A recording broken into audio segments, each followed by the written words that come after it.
Hey, this is Sky. Welcome to my YouTube channel. So today let's talk about masculinity. Guys, be masculine. You don't have to try. Allow yourself to be. Allow yourself to be masculine. It seems to be a type of trend, I don't know what you want to call it, where guys are suppressing their masculinity because they somehow have been taught or been told, tricked into thinking that masculinity is a negative trait. You hear these kind of pop psychology terms nowadays thrown around that people don't even know what they mean. Toxic masculinity. When someone talks about toxic masculinity, let's get this out of the way first. What they're typically mistaking it for, what they're referring to, is somebody's being macho. That term macho or machismo, I guess maybe that's an older term that people don't use much anymore, but anybody my age remembers those macho type of guys. They'd always be pretty funny walking around like they think they're bigger than they are and think they're more powerful than they are, and that could be annoying depending on the degree. I don't try to act macho. I don't need to. I think that's a false sense of confidence in a way. A lot of people that are macho guys are actually really unconfident people, weak men who are trying to overcompensate in a way and put on an air. So let's just get that out of the way. Forget this toxic masculinity term. Forget all that shit. Don't try to be macho. You don't. A guy doesn't really have to try to be masculine. It's something that we're born with because of your gender, because you're a man. It's genetic. It's been encoded into you from 30,000 years or more of just being a male human creature. So, in order to understand what masculinity is and why it's a good thing, I wrote down a little short list. So, if you see me glancing down, that's what I'm looking at. But of some of the traits of masculinity that I think are important.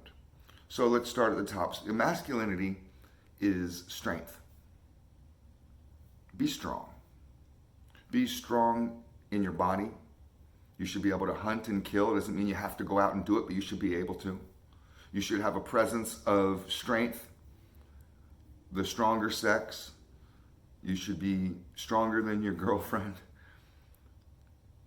Unless your girlfriend's a UFC fighter, then, you have an excuse. But strength is important. Mental strength is key. That's more important than physical strength in a lot of ways. A mentally strong person really stands out. I've known guys that were small dudes, come across as kind of weak in some ways physically, but they're so incredibly mentally strong that they really command a lot of respect. And mental strength really is important in so many different ways, to be able to handle your lifestyle, to be able to guide others, to be able to command respect. Respect to people, especially men, is something that, at least in my experience growing up, something that people die for. It's everything, is respect. Somebody who lives a life without respect becomes emasculated, just gets even weaker, and will end up with psychological and mental problems. So even a homeless person wants to get a certain amount of respect. And, I have another video about the topic of respect, and you can go check that out if you like. Strength is important. The second topic, or heading underneath masculinity, which I think is important in order to develop and to emulate, is courage. Somebody who's masculine is courageous, isn't a wimp, isn't scared of confrontations, isn't scared of the world, isn't living in a world of fear, isn't living in a world of anger and outrage, that they can stay in a kind of a stoic mindset and to be able to have the courage to deal with life no matter what it hands our way. The next one I think is important is independence.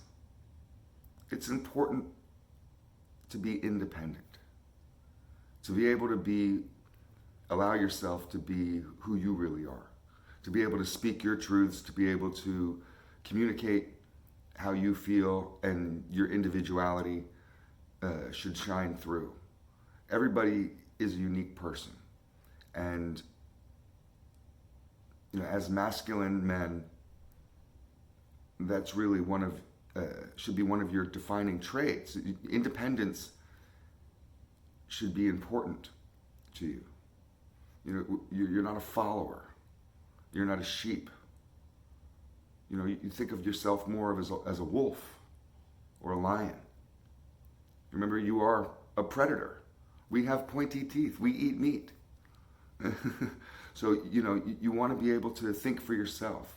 I like to look at independence like being a warrior, because there's a difference between a soldier and a warrior. A soldier, and I'm not trying to dog soldiers, because I have lots of customers in my motorcycle shop and friends who have been in the military, and they're a necessary part of it, any kind of defense. But being a soldier is a group think. It's following along with a recipe that has been set out for you, that has worked, tried and true. But being a warrior is more of somebody who walks alone. Think of like a samurai warrior. More independent. Similar skills. Very similar to soldiers. There's a fine line, thin line between a soldier and a warrior.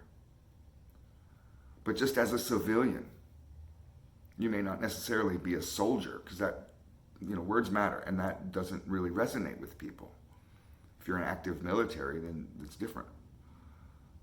But as civilians, just as a regular dude walking around, to be independent is really a supreme quality.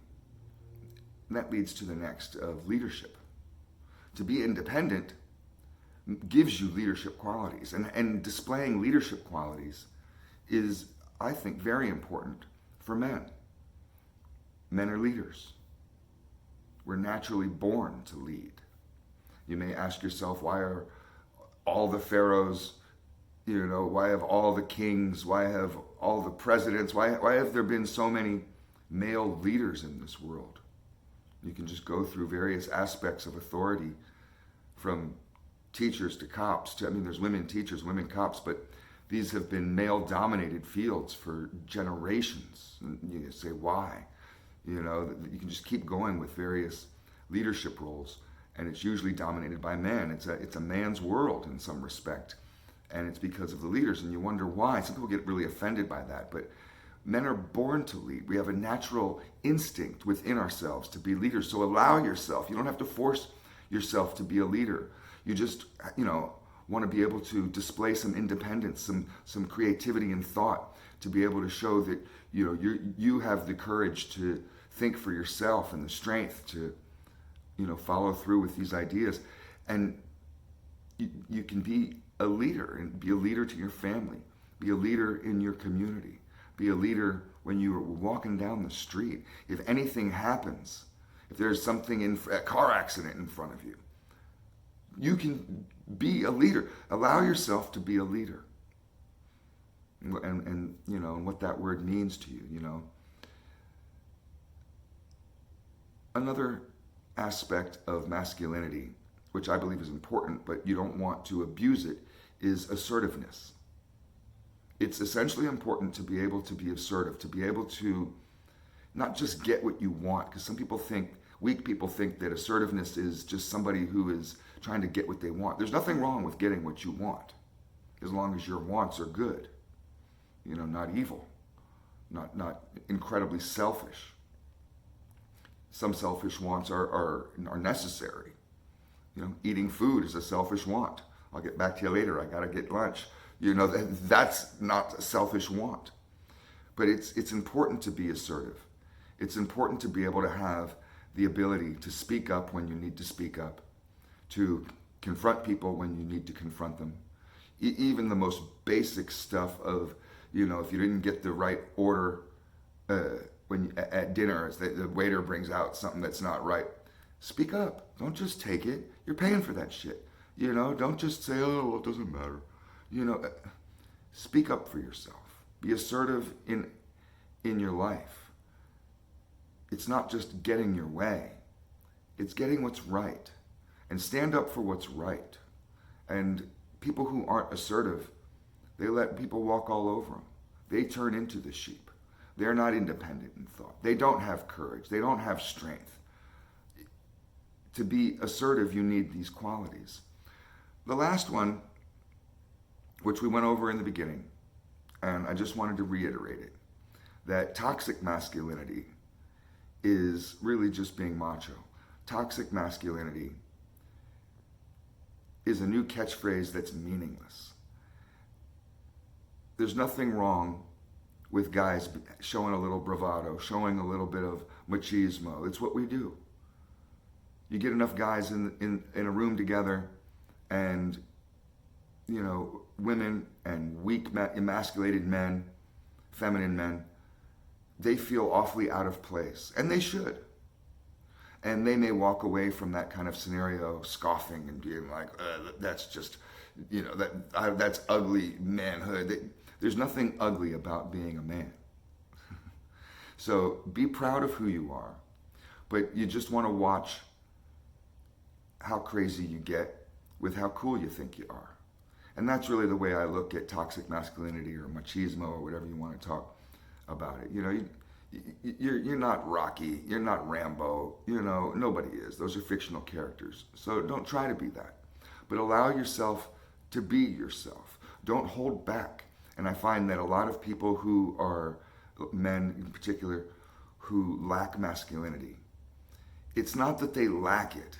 It's not that it's not it's within them, but they're restraining themselves. They're holding themselves back, and I don't think that's healthy. So thanks for watching. I hope somebody gets something out of this video. Feel free to comment below.